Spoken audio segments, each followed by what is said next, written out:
Welcome to Luca and Miguel. Enjoy the video. You start by confirming the camera app is still on your device. Don't assume it's gone. Open the app library on iPhone or the app drawer on Android and scan visually. Once done, restart the phone to clear temporary glitches and make sure camera permissions aren't blocked in Settings Privacy or Settings Apps.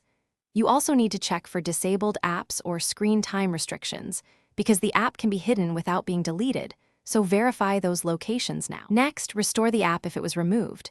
Go to the App Store or Play Store, find Camera, and reinstall.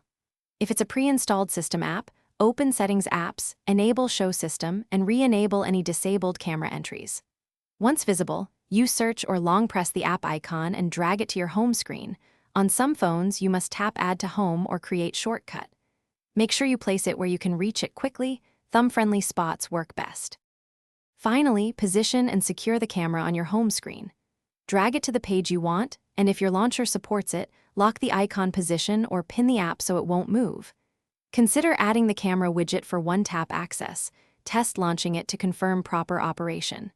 If the app still misbehaves, clear app cache in Settings Apps or reset the home screen layout to default.